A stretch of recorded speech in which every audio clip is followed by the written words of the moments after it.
First, keeping the international theme. I'm from rural Alabama, so most of you know that that's also kind of foreign for most people, especially up here in Michigan.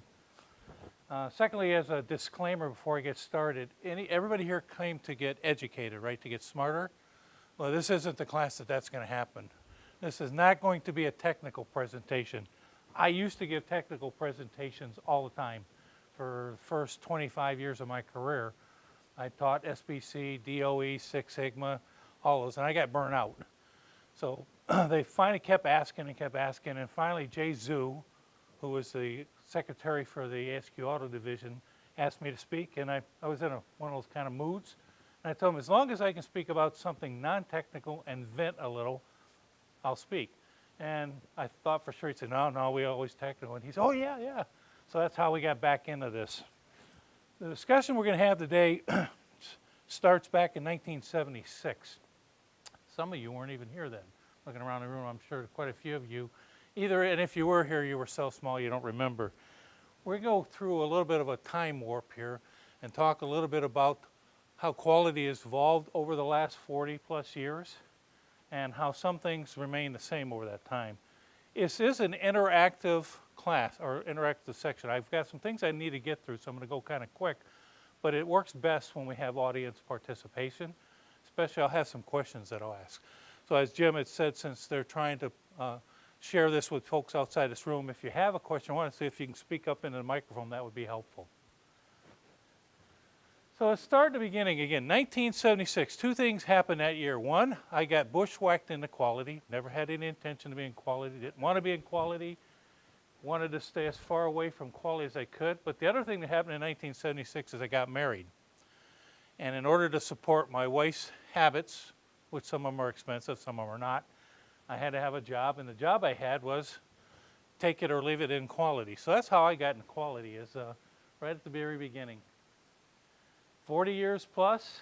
Most of my career I've been with 5 really large companies. TI Automotive is about $4 billion. I've worked for TRW, Robert Bosch, ThyssenKrupp, and in the old days, if you remember Fisher Body, they had a group called Fabricon that started my career in. I was an inspector, supervisor, all this when I was still going to college. I was going to be a doctor. I was going to pre-med at Wayne State University's Monteith College. So the whole time I started off in here, I was also going to school at the same time, paying my own way through college. When I first got into this, long hair, tall, thin. After a while, well, some of you are laughing, but some of you look like you've been in quality a while too, so don't laugh too much. So again, when I first got in quality, tall, long, streaming hair, really nice, thin, and after a while, not so much anymore. Quality affects people differently. I'm a stress eater. Been in global quality, making safety items for most of my career, so that's what happens. I've learned from quite a few people. Everyone on this board, hopefully you guys all know who they are. These are some of the legends. You've got Dr. Duran, Dr. Deming, Arvon Fogelbaum, and 2 of my favorites, which are Dr. Romy and Dorian Shainin. These 2 guys I actually became friends with, and I worked with them I went to everything they ever taught. I don't know how many classes I attended with them. Visited them in their home states, sat dinners with their spouses. But these are some of the people that if you're around back 40 years ago, that you had the advantage of being able to learn from. And I'm truly privileged and want to make sure everybody in the room and everybody listening understands that one of the reasons that I've been successful at what I do, or one of the biggest reasons I'm successful at what I do, is because I had some very good trainers. And so do you. I mean, there is tons of quality information out there. The ASQ, AIG, I mean, if you can't find the answer for a question you have in quality somewhere around the world, in some booklet or online somewhere, especially with the internet the way it is, then you've got an issue. So there's knowledge everywhere. There is absolutely no reason why any of us should not know. None whatsoever. At least that's my opinion. So body of knowledge through the ASQ, through all the other different things, through some very incredibly talented and wonderful writers and teachers, some in this room, is astounding. So quality professionals should always be able to find the answer. And this is one of the professions where you know, we do have a lot of information available and a lot of people with a lot of experience that have been there and done that. So, how many of you in this room actually, when you were a little boy or a little girl, said, when I grow up, I want to be in quality? Let's see the hands. Shy? That's nobody? I've asked that question now for, this is the 32nd year in a row I've been asking this question. I've asked it at really big conferences, in China, in India, all over the place. To this date, I have never, ever had anybody raise their hand. Think of that. Nobody that's in quality started off being in quality. That's pretty profound. It's also going to be very important because back in the 70s and 80s, back when the rest of the world started producing better product than we did, you know, including automobiles, which happened to be my profession, the industries in the U.S. woke up, started thinking, well, maybe we better pay a little bit more attention to quality. So there was a period of time there where quality did and was extremely important, and quality professionals like those of us in this room were sought after, needed, wanted, respected, and when classes started being offered at major universities, you could get a master's degree in quality. You could go to just about any school and take some type of curriculum in a quality profession, whether it be a core tool or quality engineering or things like that. Today, less than 5% of the schools in the United States, at least, I don't know about the rest of the world, offer any kind of training in the quality field. 25% of the schools that had them canceled programs, and the reason they canceled them is they couldn't get anybody to sign up for them. No sense offering a program if nobody's going to take it. Baby boomers, which is my generation, and I'm happy to see there's a few others around here that I would say are probably in that category, represent, as of the time I put this paper together, which was a couple years ago, 60 to 65% of the quality managers, quality engineers, and high-level quality people are baby boomers, myself and others. And every day, 21,500 of us turn 65 years old, which means one of two things. Either we've worked and planned well enough that we're retired, or we're permanently retired. You know, this is where we are, and again, we're getting close to this time frame where baby boomers are. And I don't like this slide for obvious reason, because I'm getting closer and closer and closer, but it's the reality of it. So these baby boomers, representing 60 to 65% of today's quality leaders, are getting near extinction. We're all getting either to where we're going to move on to other things, or we're not going to be around anymore. That's a pretty big number. And if you work, companies you work for, I would imagine if you look around your business, you'll see similar numbers, because these are ASQ and U.S. government statistics. I didn't make these numbers up. I got them from so-called experts. So who's next? Well, companies eliminated succession planning. When I started, I had a mentor. His name was Sam Sabatis. I literally followed Sam around every day. Dave, this is what you're going to do. This is how you do this. This is how you calculate this. This is what you look for. This is what an inspector does. When I started 40-some years ago, I had a mentor, a really good mentor, a really strong leader that showed me how to do my job. And then when I first started, the first 15 years of my career, I had people that I was training behind me, that I was explaining to them, this is what you're going to do, this is how you do your job, this is the courses you need to take, this is what you need to go get from the ASQ, this is what you need to do. So for the first 15 years of my career, I had people that I was mentoring to become the next quality leaders in the companies I worked for. Well, then it got eliminated because of cost and lean and competitiveness, and companies, I don't know of any company that does it anymore. There may still be a straggler here and there, but I personally don't know of a single company that does that anymore because of cost. No budgets for training. Where I work at, we have training. It's all online. You can go online and take the training, but we do not offer a lot of person-to-person, human-to-human contact type training for the quality core tools and things like that. And to me, that's, of course, I'm a baby boomer, but to me, that's the way you learn it. And of course, then they talk funny. See, there's us, and these are us, baby boomers. This is what I do. In school, I got great grades all the way through elementary school, and I went to school here in Michigan. But I always had a note on my card, never to understand it. It said, talks too much. My parents did not like that note I get A's and B's and did really good, but always got this little note that said talks too much, and I always got grounded for a week every time I got a report card and that note was on it. Well, but that's the way we are, or at least the way I am, and that's the way baby boomers are. The way we learn and the way we exchange information is talking, sitting with a whiteboard in a conference room, around a table, on a phone, person-to-person exchanges. This is what we do. This is them. They talk like this. My son is 35 years old, and I have 2 grandchildren now. My wife gets so irritated with him, and has for many years. She'll call him on his phone and let it ring and ring and ring and ring, no answer. Dial again, ring and ring and ring and ring, no answer. She'll text him, same phone number, same phone, instant response. She gets so irritated because she doesn't like, she's a baby boomer too, she would rather talk. So here we got a situation where companies are not training people, there's no budgets for it. The folks that are currently doing the job are the baby boomers that have a way of doing their thing, and then the people coming behind us are all more technically savvy and have a whole different way of communicating. You know, emojis, is that the word? Yeah, I'm one of those people that somebody will have to explain what that means because I'm not very fluent in emojis. But that's one of the things we're going to be talking about today is this phenomenon because it's very important. And of course, their philosophy is baby boomers just die. Go ahead, we could use your space.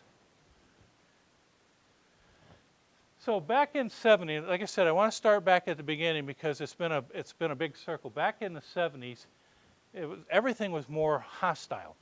And some of you here that may have been around back then, there literally was a very hostile environment. The customers would yell. There was a lot of threatening. I mean, it was a very pound-on-table environment. It really did exist.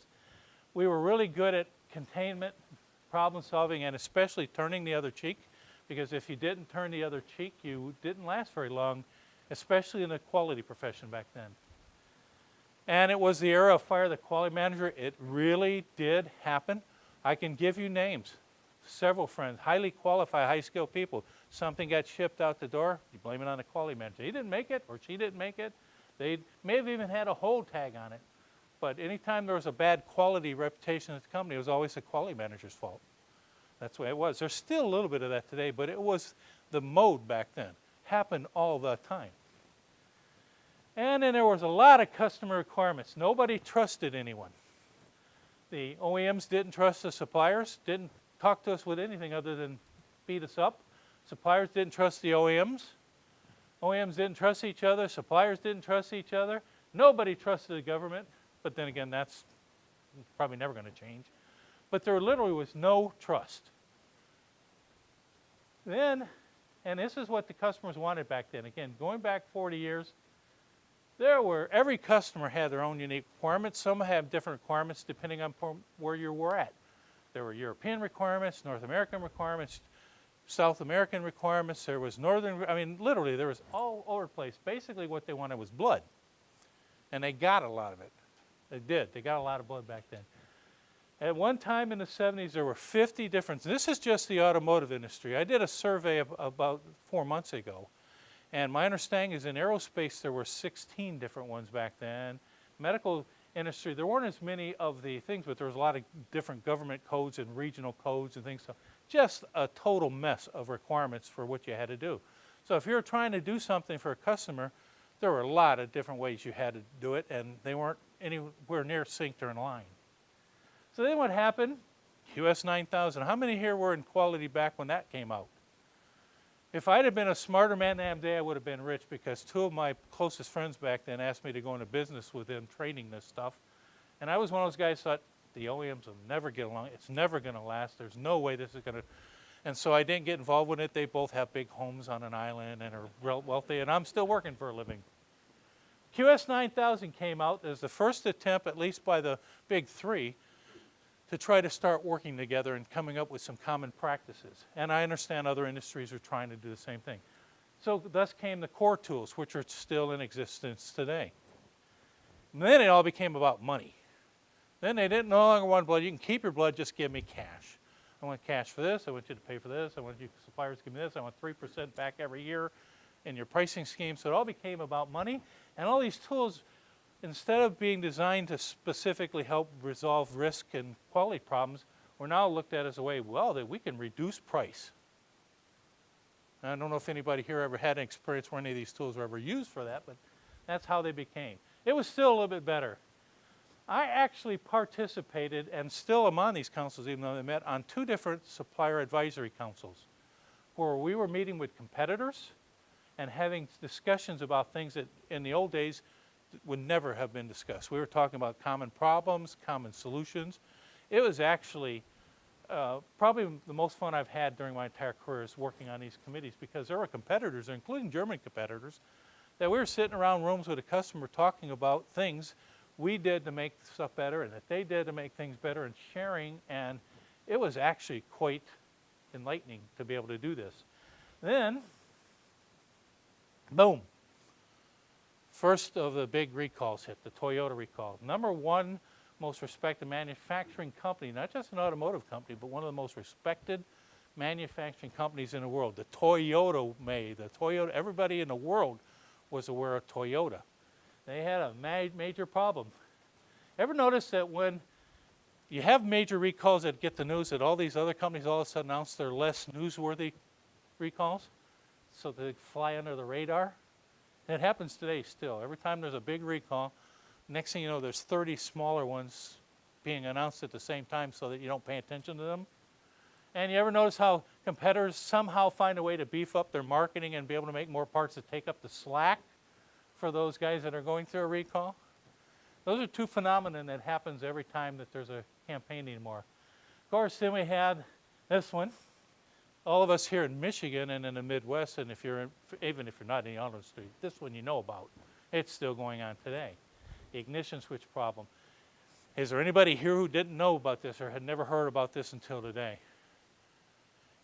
20 years ago, you had to read the 3rd page of the paper to find these things. With the exception of the Ford Pinto, most campaigns that occurred, even major ones, you never saw and got publicized in that. They were never, for lack of a better way to describe it, public fodder back then. Today, it's completely different. Today, you got NBC, ABC, all these media things in it. It's literally, this is how, whenever there's one of these things, that's all you hear for forever. It just seems like you get over and over and over the same thing over and over.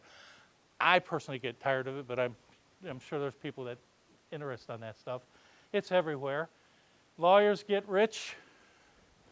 Politicians are on the bandwagon. For the first time in history, especially after the Toyota one, they started dragging CEOs to Washington, D.C., and part of their campaign to get reelected was, yeah, I took care of this. I'm holding these big, rich CEOs and that to their, and it's become a political thing now. Anytime you have a campaign, anytime you have an issue, and I appreciate the fact that there are certain things that you want to make sure that we hold these big companies accountable for, but making something as critical as a campaign or a safety issue or something like that a political thing, it may not be the best thing for it. At least that's my opinion. Fingers started pointing, and now we have names. Everybody knows this particular guy. You may not remember his name today, but for the first time, the media and the public started saying, here is the guy who did this. Here's his name.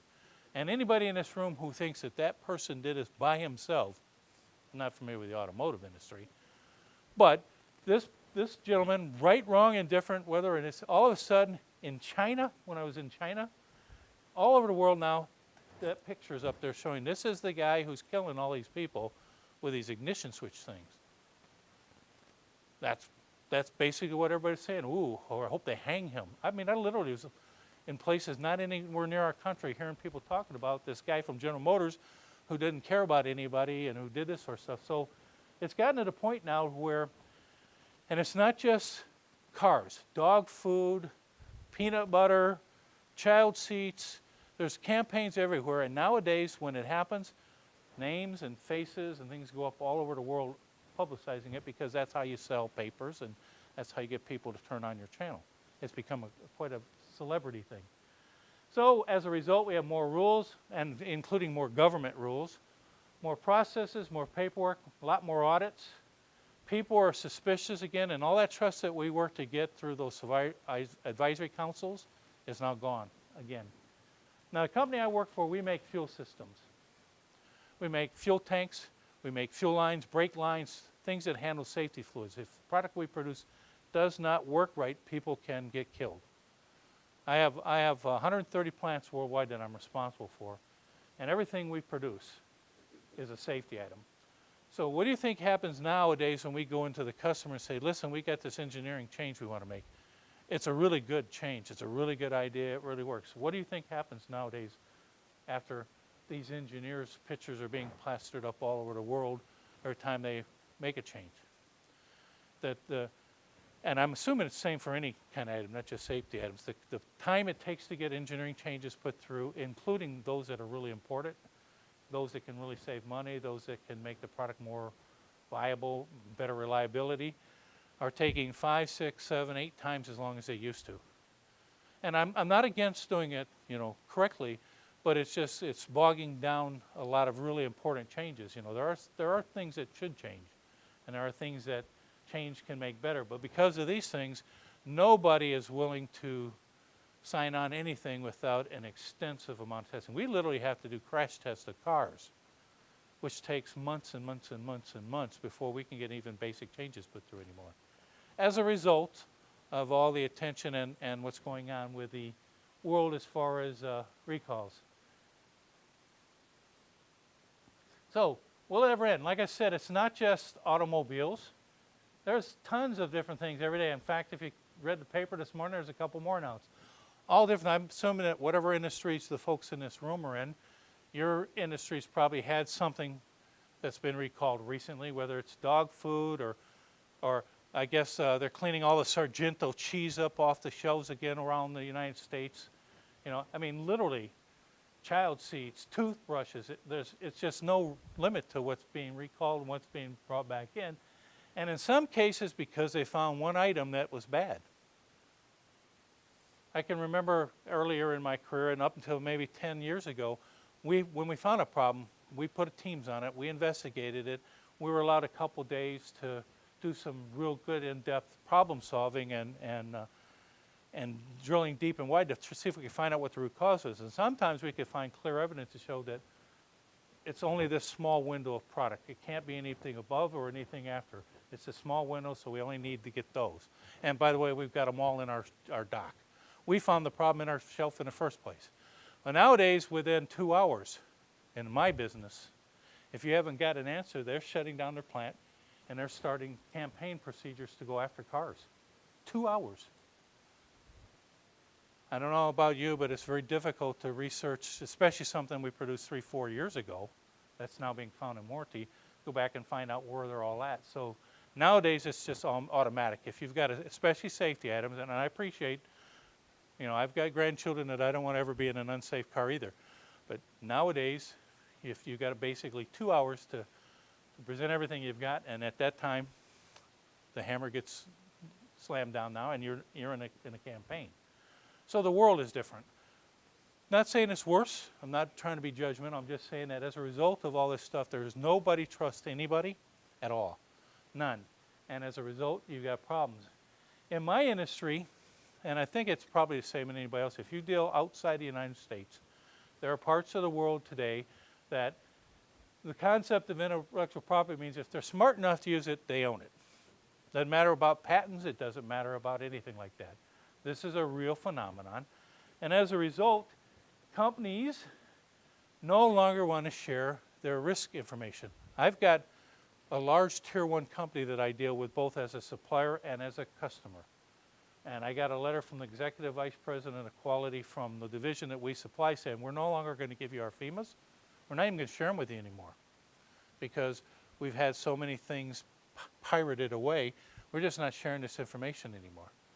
So the risk information we need to be able to make sure that we're protecting the end users of the products, which again, might make safety items down the road, they're not even going to share that information with them. Got a letter from the customer side telling us that not only do they want them, they want copies of them, and they want to own the intellectual property itself going forward because they feel that's the best way for them to control it. So the world is changing because of some of the different things going on from the standpoint of even sharing basic, what I call basic risk information. How many of you in here work for companies that do not give out FEMAs? They don't even really like to share them. Well, if you stop and think about it, what's the purpose of FEMA? I was on a team that wrote that thing many years ago. Without a FEMA, how can you possibly, especially the design FEMA, how do you know what risk you're trying to manage?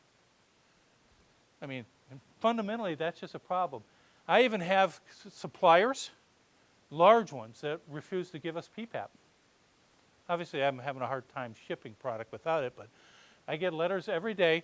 We're not going to give them because there's stuff inside this sample submission package that's proprietary. And you have plants in China and in Vietnam and other places around the world that aren't respectful of our information, so we're not going to give you our PPAP information. That's happening every day. So consequently, there is no more relationships at all. I don't know if it's this way with everybody, or if we're somehow unique because we make very complicated and very expensive safety items.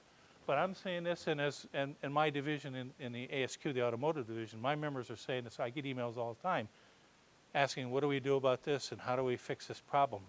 We have a big customer that wants this and our company won't let us give it to them. So they're mad as a result of no trust. So again, we got more customer-specific rules, tighter standards. Everything now has tight tolerances. An engineer, and how many of you in here engineers, design engineers? Cover your ears. Design engineers, at least in my experience for 40 years, many of them have the concept the tighter the tolerance, the better the part is. So if I put a really tight tolerance on it, then I'm doing good because I'm making sure that everybody understands that's an important feature. What they don't see is there's a manufacturability issue here. When you tighten those tolerances up, it makes it more difficult to actually make. But as a result of this, a lot of companies, including some of the smart OEMs, started tightening up tolerances because that's going to make everything better and keep us from making mistakes. And suppliers don't trust how we manage, our customers don't trust us how we manage our suppliers, so they're not helping us. I literally have OEMs visiting tier 2 and 3 suppliers in our supply chain, auditing them. General Motors, Ford Motor Company, BMW.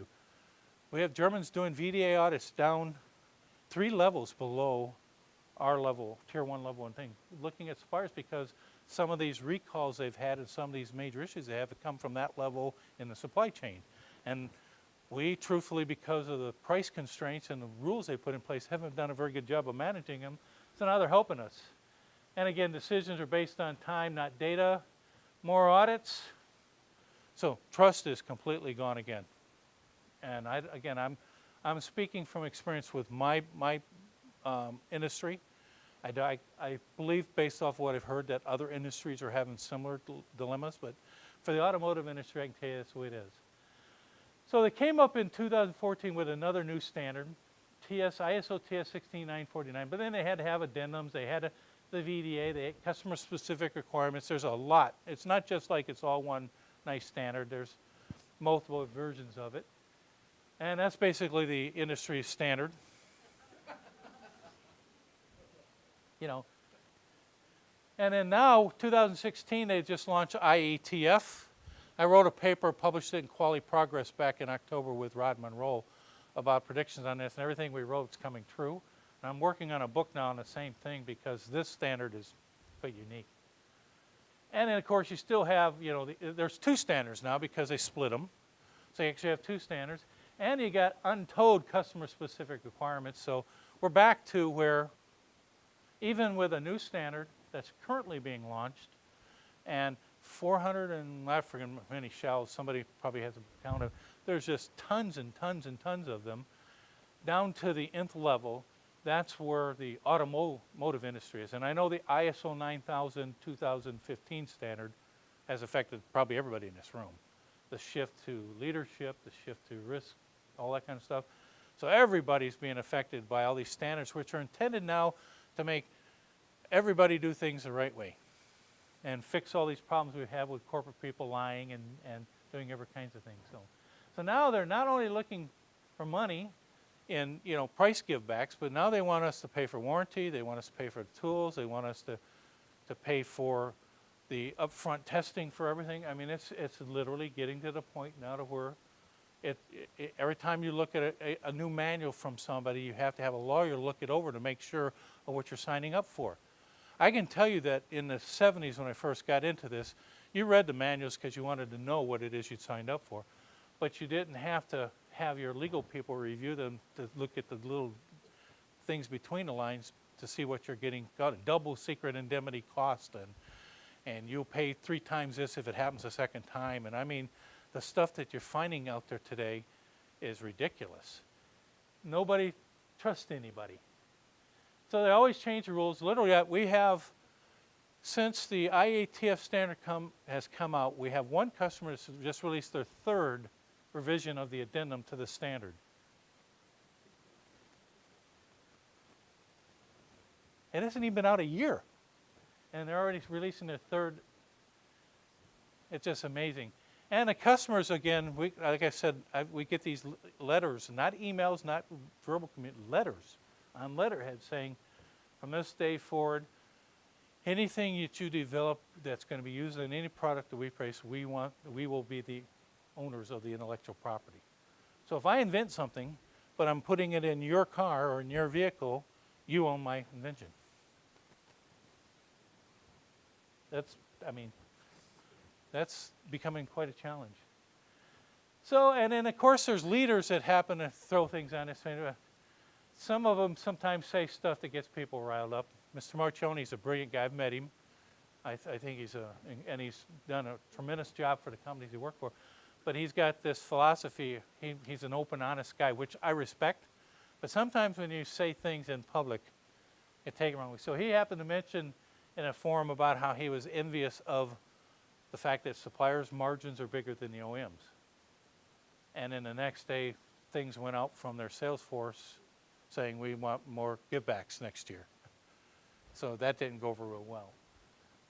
And then if you look around what's going on right now, if you pay attention, and including in the printed dog food commercials that are coming out, if you watch some of those things closely, you see them now with some disclaimers they have that are coming about, which is where they're trying to prevent the media and trying to prevent people from overestimating what they're capable of doing. That's a nice way of saying it. And when I get really weary when I see people starting to have disclaimers go out before they do. Like I gave a disclaimer before this presentation. Told you it wasn't going to be technical. Some of you probably should have left in if you weren't excited about this, but there's people putting disclaimers out for their products before they sell them. I've never seen that before, but you know. And now being a competitor is back to being competitors again. None of the competitors that I used to meet, I can't even get these guys to respond to my phone calls. We would go out and have drinks together. We literally would sit around and talk about issues. It was a wonderful time to be in my profession and in my career. Nowadays, there are companies that have got these rules. You can't talk to them again. I can't talk to the folks at Continental. I can't talk to folks. They're not allowed to talk to us. There's rules. And that's going to create a lot of problems, especially since we're supposed to be getting together and discussing how we're going to manage common risk in these safety items that we're producing that's going to go in these vehicles around the world. Can't talk because they don't trust us. So in 1970s days, I mentioned it there was a couple of problems back then. There's too many customer requirements and no trust.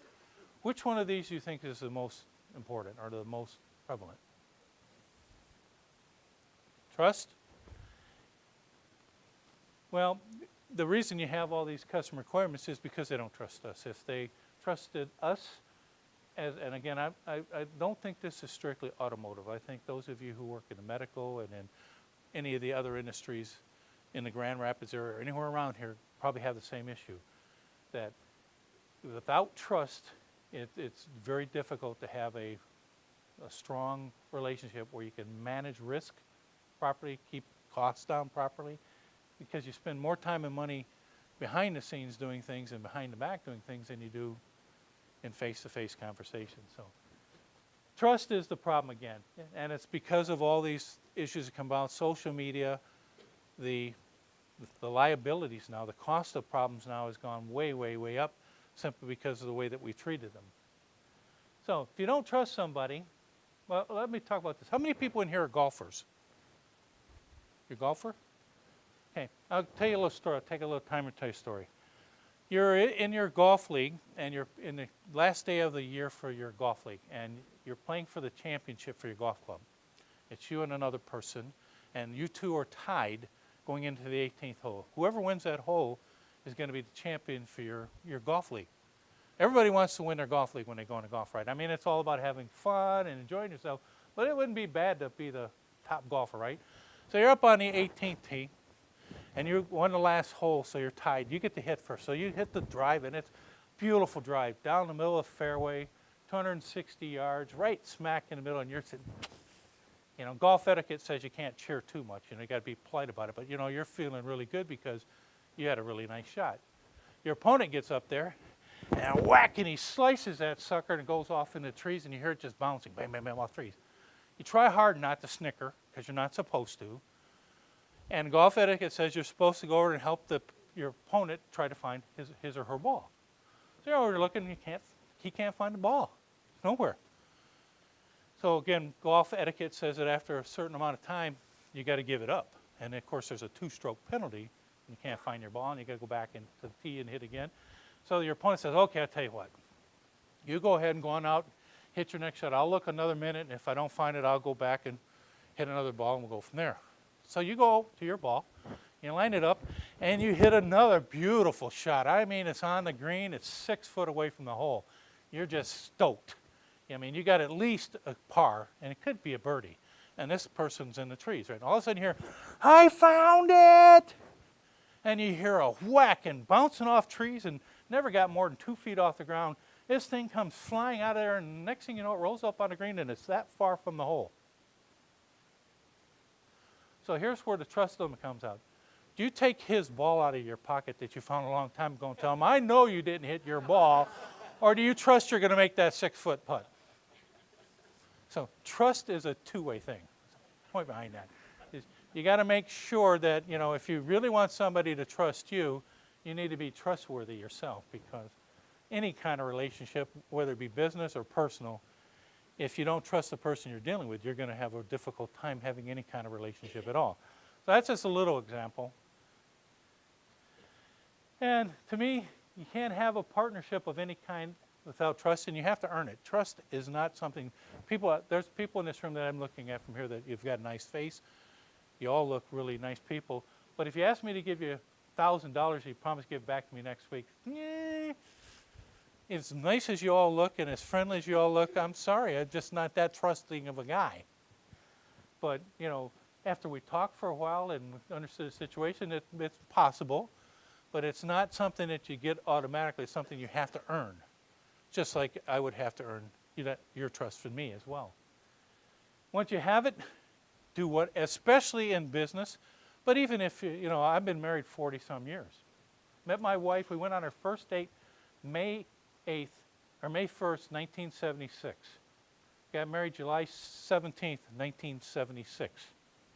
Went on 8 dates. Been married 42 years. Now that's trust. It's also a lot of love, but, you know, some things you can do that way, some things you can't. But once you get a hold of something and you earn somebody's trust, whether it's a business relationship or it's a private, personal relationship, you have to work to hang on to it because it can go away in a heartbeat. I personally have a philosophy about trust. There's 3 things that I think this is just Dave Butler, old fat quality guy from the automotive industry's philosophy on it. First, you got to be honest. I've never lied to a customer. I've never lied to a supplier. I've never lied to anybody I do business with.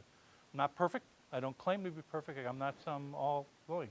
But I do believe that if I start lying to them, that's going to be a problem. Now, I don't always tell them everything. You know, yes, we're planning on doing this, or we've got this new design, and I don't always tell them everything. So there's I'm not perfect, but I don't lie to them. If somebody asks me a point-blank question, I'm going to give them a point-blank answer. And that way, I don't ever want to do business with anybody or have anybody come back and say, well, he lied to me. I can't trust Dave Butler. Have to be somewhat open. Again, like I said, haven't always told everything to everybody. I have employees that I haven't warned them in advance of that we're going to have to do a reduction in headcount. Most of the time it's because it's probably better for them that I don't. So I'm not going to stand here in front of you and say that my personal philosophy is I always tell everybody everything about anything. I've given my wife 2 surprise parties since we've been married. She didn't know about either one of them. Did I lie to her? Not really, but I didn't exactly tell her everything. But 90% of the time, and when it comes to the real important business things and the really important things in a relationship, I try to be as open as I can, because then there's no implied dishonesty or nothing, no secrets being kept, or no implied or secrets being kept. And then the easiest thing I can tell you, especially in business, keep it simple. The more complicated we make things, the more difficult it is to be trusting of them. You know, all these formulas we have and all these new things that have come out over the last 20 years, in order for me to be able to believe the information that comes out of them, I have to understand the formulas and trust the formulas. It used to be really simple. So the more complicated you make things, the more difficult it is, in my opinion. Again, this is Dave Butler's opinion. This is not nuclear science. I told you I wasn't going to educate you. My opinion is, if you're honest about things, be open about them as best you can, and keep it as simple as you can. Direct responses, simple data, simple facts.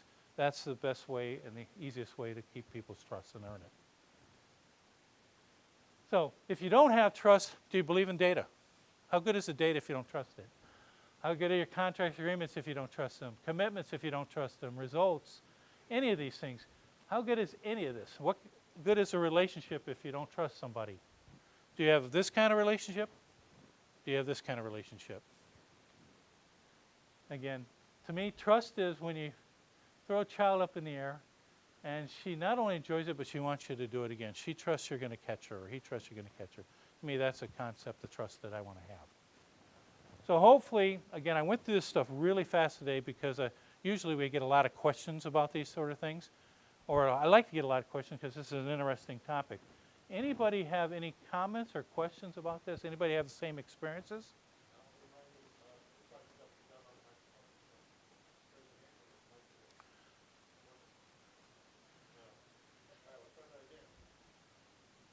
Working now? Yes, okay. Any questions on the mic? All right, Carl, come on over your way.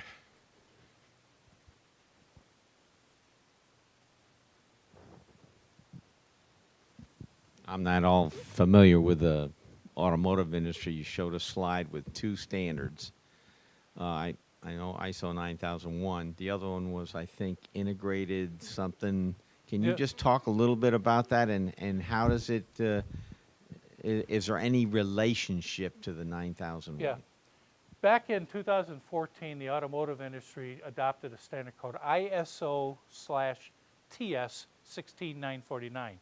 That was an ISO-based standard based off of 9001 that included automotive industry specific requirements. So it was the automotive version, if you will, of an ISO standard. The industry kept trying to make changes to the standard ever since it was implemented, because they felt that the standard wasn't protecting them from recalls and that, but because the ISO controlled it, they weren't allowed to make those changes. The ISO board had to approve any change, and of course they're not automotive. So when this new standard came out, they literally split them up. One of those books is the new ISO 9000 2015 book, 9001-2015. The other one's called IATF 16949. IATF is the International Automotive Task Force. So that's where they now have the automotive unique requirements, and they still expect you to comply with the ISO at the same time. So it's the same as the old book, which was combined, except they split it out. And both of those standards, the ISO standard has a lot of new requirements, some of them pretty prohibitive, and the IATF standard has enormous amounts of things, and it's the most complicated, going to be the most interesting challenge for the industry I've seen in my 40-some years. So it's the same, but they're split off into 2 separate books so that they can make changes to the automotive requirements anytime they want to. Those of you that are in the automotive industry knows what that means. It's going to happen. Thank you. Hi, Dave. Hello. You had mentioned about the second-party audits, that it's pretty hard to challenge to keep up with those. One of the things, we're working with our legal within Flex and looking at the different standards and the requirements. My concern is where are the new auditors coming from, and how are they going to be versed as you say, in all the complexity that we have? Any ideas? Well, most of the registration or certification bodies expect that the new auditors can come from some of the folks in this room. Majority of the folks that are taking up auditing, especially for automotive industry, but also for other industry-specific standards, are retirees and people that have no longer are using that as a way to pick up income. There are a few people that are still full-time, and that's what they want to do, but a lot of them are coming from that. And it's an interesting sentence. There's a meeting for the automotive industry in Germany this week between the 5 major accreditation bodies, AIG being one of them, ANFIA, which is the Italian version, FIAB French, VDA German, and then SMMT, which is UK. All of the world certification bodies for our standard, and 25 large suppliers all meeting in Germany now to answer some of those questions. We had a big meeting a couple weeks ago. We're representing the ASQ Auto Division plus my company because we're a voting member to the thing. We posed those same kind of questions. And one of the questions is, where are you going to get the auditors? Every time there's a new standard release, some of the existing auditors say, I don't want to have to take the test again, I'll fish more. I'm really going to retire. Some of them come back, some of them don't, but there's always a downturn in auditors. Take into account that the new standard requires that all your tiered suppliers now get certified. There's 200,000 more companies that have to be certified than there was before. So that's one of the questions we're waiting for them to answer. I wrote a letter to the IATF with the ASQ Auto Division logo on it, not my company's, challenging that, saying that, you know, you're going to have problems with this. There's several things in the new standard that, although they're well intent, don't think it's feasible they can do that. So don't know where they're going to come up with the auditors they need. And again, this is just for the automotive industry. When the ISO standard changed, it affected everybody else. So if you're in another industry here and you're dealing with your standard, you probably went through this a year ago because you're a little ahead of us. But throughout the world, all of these standards that are based on ISO, there's a lack of auditors everywhere. And I don't know where they're going to come from. They're not going to come from baby boomers unless it's retirees.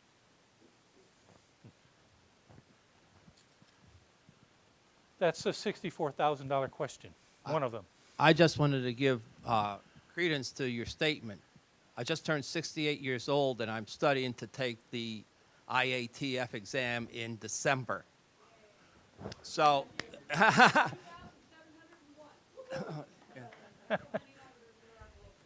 yeah, 980 in the United States that are qualified for the automotive auditing. And there was a point where I was ready to give up because it became more of a bucket list item to do than a career move. And I'm not sure how many people would put up with that. I know. Well, when I retire, I can tell you right now, and this isn't published to my company yet, I will be 62 next July. My wife already retired because her company kind of retired her. My plan is to retire by my birthday. My intention is to never set foot in another facility, anything related to that. I'll continue to support this society because it's been good to me. I'll continue to be as active as I can with the ASQ and with the AIG and things like that. But I have at this particular plan zero plans to do any auditing, to do any consulting. Even though you can make a lot of money doing that sort of stuff, right now my plan is to spend more time with my grandchildren and fish. So. Right now I had shoulder surgery. You probably notice I'm kind of hunkering around. Eventually I hope to be able to. I have a 3-year-old granddaughter that maybe by the time this is done I'll be able to throw her in the air. But that's my plans. But I appreciate that. I know a lot of people, many people, that they're doing that 2-3 days a week, 2 weeks a month. And that's where the company I work for, we went to a global scheme. And Jim, you're going to have to tell me about time. We went to a global scheme. I have 130 plants. And we had 18 different certification bodies. I decided to go to one. So we did an interview process late last year. Part of the questions were, where are you going to get your auditors? And so we're going to a global scheme, so we had to go through the process of getting all of our plants transferred to this new certification body by the end of this month. Then we got to get them all transitioned to the new standard by September next year. Same thing. Auditors. We've got them flying auditors in from all over the world to do audits in Ligonier, Indiana, because there's not enough auditors available in the U.S. for what we're doing. It's going to be a challenge. Hey, David, this is Will Ferguson. I know we talked a little bit about it, but we didn't get to that point. And your main issue about millennials getting trained, going into the quality profession, I'm very interested in that. I have an entire millennial team. I text them 50% during the day.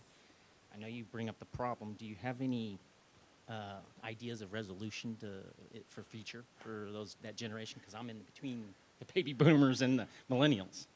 Well, what I'm doing right now for my company, I don't know that anybody has the answer to this. It's the same thing that happens with every generation. When I was a kid, we had the long hair and the hippies, stuff like that. So our parents are scared to death of us, and they probably should have been at that time. But we turned out okay. We didn't mess the world up too bad, like that. Yet this new generation of young people that, they could be sitting next to each other, and that's the way they talk. And again, for me to pass my body of knowledge, and I've got 40-some years, I may not look it to you guys, but I have a lot of automotive and aerospace quality experience inside this little short frame. And I'd love to pass it on to young people, but I don't know how to do these emojis. So I guess what I'm trying to do right now, because like I said, I have a plan to retire. I do not want to leave my company dead. I'm looking for a young millennial type person that's energetic, really wants to do this, that I can bring in and let them be, and I really want to be able to mentor them so that they can speak the language for me. They're going to be my interpreter. How do I talk to young people about this? How do I communicate this? And the biggest thing I'm doing right now is I've got our IT group working on technology to make cell phones and iPads the working tools, because if you expect them to fill out charts and to go out on a floor and to fill in forms and go back to their, I don't know that that's going to be successful. If they can talk to the phone and say, listen, it's 6.35 millimeters and have that get, I think that'll work, especially if it's a nice red phone with, doodads on it that looks cool. I think we're going to have to stop thinking about it. I think the young people are smarter than I am. I don't want to speak for everybody here. I believe that the young people, my grandson can do more with his iPhone and know how to get to things on his iPhone that I can't get to. And he's 4. So I think that the younger people, just like our generation was that, are a lot smarter than I am, but they're different. So I don't think we're going to change them. I think we need to look at ways to take advantage of their skills and their advantages. So learn the language, and especially look at technology, because that's going to be the key. They're not going to do it the way we did it. That's my belief. Dave, this is more of a question than a comment, or a comment than a question. When you talked about the demand for auditors, I don't know whether anybody in this room has seen anything to do with the FDA's new Food Safety Modernization Act. One of those 7 rules is 960 pages long. They don't have any auditors. They don't have any funds. The scary concept is that when you get into risk analysis, they're going to train their auditors that every industry has these risks and you have to look for them. And they forget the comment that every industry has their own risk appetite that they can accept. And they're making it across the board. And it's scary. When you see a deal with the FDA right now, it is not a pretty situation. And there's auditors there, they're looking for people. And you think there's a shortage in automotive and in the ISO arena, look out. They're needed everywhere, and nobody's willing to step up right now. The certification body that we eventually signed a contract to, we went through a 4-month process to choose the one certification body that I'm taking our company to. And it included a lot of information, their technology, their software they have for doing things. 2 different 4-hour interviews with my team, 2 different ones for 4 hours each, so 8 hours total face-to-face time with them, asking a lot of questions. The one we chose is a very large certification body based out of Europe. And they've been certifying companies for 100 years, and they do all of those things. And one of the discussions, I'm going to Poland next week, which will be my first time out since I had my shoulder done, for a 3-day meeting with them to discuss 2018 planning, including audits, because they're now starting to see, not only do you have all these different, but they're paying different. Auditors for certain industries are expecting different pay because of the time constraints and the qualification requirements than they are for others. So now they're starting to recruit against each other. Literally, you're seeing auditors being recruited. Well, I'll take on an IETF role as long as you pay me this much per hour. Or I'll be that FTEA auditor, but you're going to have to reimburse me for my training, or you have to give me this, and I mean, the auditors are starting to be challenged among themselves. So like I say, I think it's going to be quite an interesting. First of all, I'll go on record saying, and you can quote me, again, I'm going to be done with my job in 6 months anyway. That little fat guy in Grand Rapids says that he thinks that all this is a bunch of crap anyway. All these standards, I think it's a great idea to try to put everybody on a level playing field if that's what it's intended for. But if you think by going in and putting up a flag that says ISO that company is going to provide you a good product, give it up. Every one of those campaigns, every one of those logos, I purposely chose them. Every single one of those companies that I put up there are certified. And they all have recalls. So what the industry and the people think they're getting from these standards is two different things. I'm all in favor of having level playing fields, general concept. I think it helps keep costs down.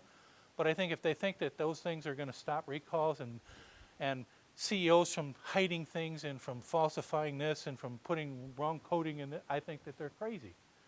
But over the next 5 years, you're going to see something's going to have to give. I wrote a position paper that I gave to the AIG about this to give to the IETF. I personally think that the industry is going to implode for a couple months because they can't get they're not going to be able to do what they want to do. It's physically not feasible. You cannot do second-party audits. An example, in our industry, if you're a heat treater, company that you're the customer for is going to come in and do an audit of you, a second-party audit. If you have 200 customers, how are you going to host 200 audits? It's just physically impossible. But thanks for that comment. It is true. The auditors themselves are being taxed. But I don't know where they're going to get them. Don't know. Okay. So my name's Derek. I work for Bell's Brewery. We're involved in the craft brewing You need any industry. quality control people? No, just kidding. That's That's not a. Now there's a job I might take in does. retirement.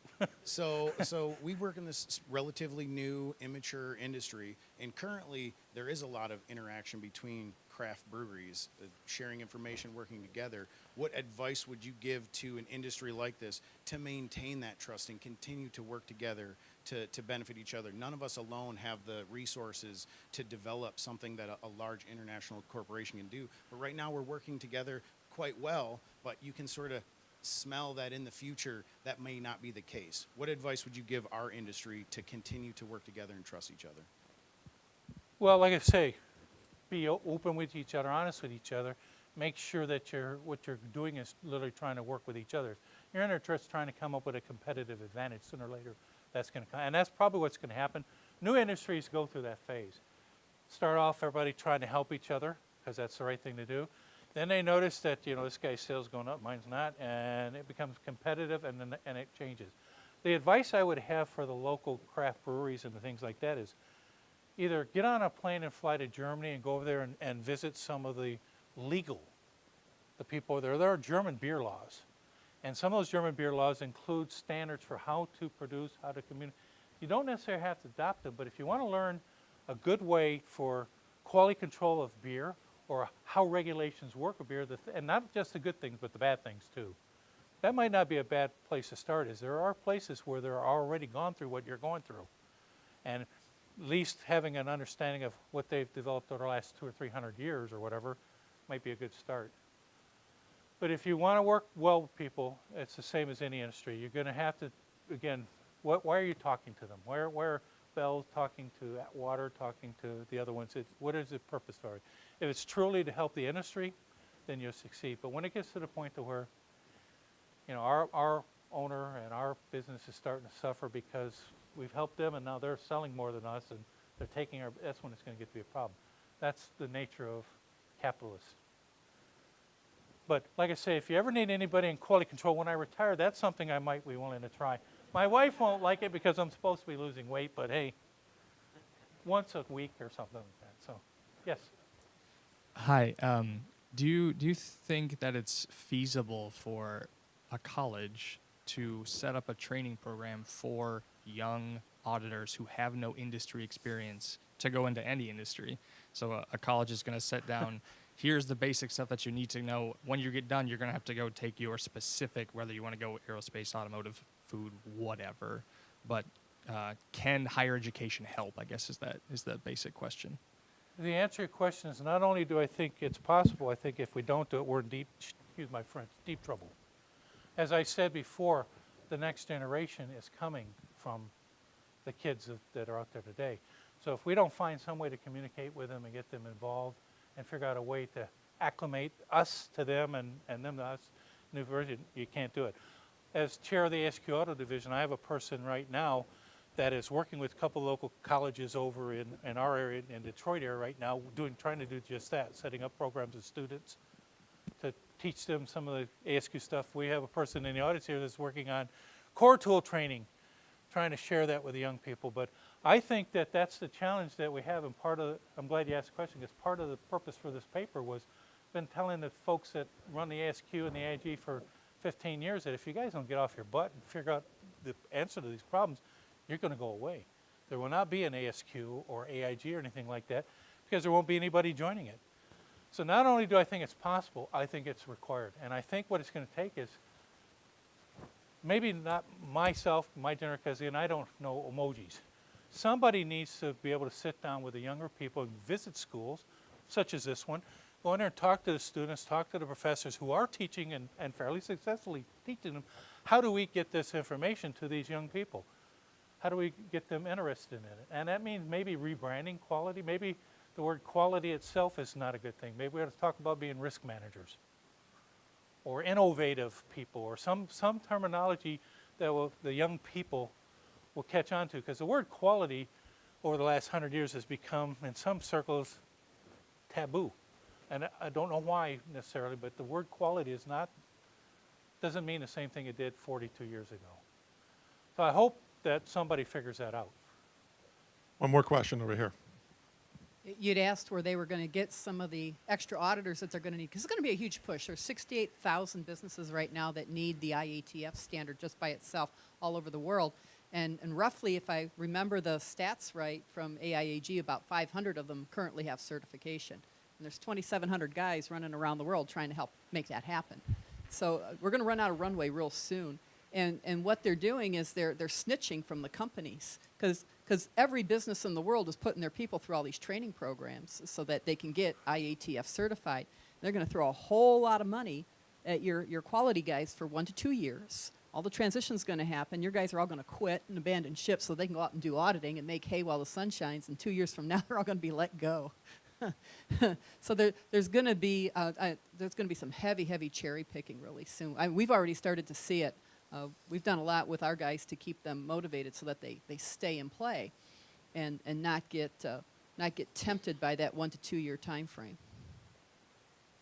Okay, according to Verizon, it is 9:15, so your time is now up. David? Appreciate it very much. I hope Appreciate everybody's attention. as I did. We're going to do a transition here. Greg Strong's going to do a demo of his profiling machine, laser profiler, and David will give him the mic, and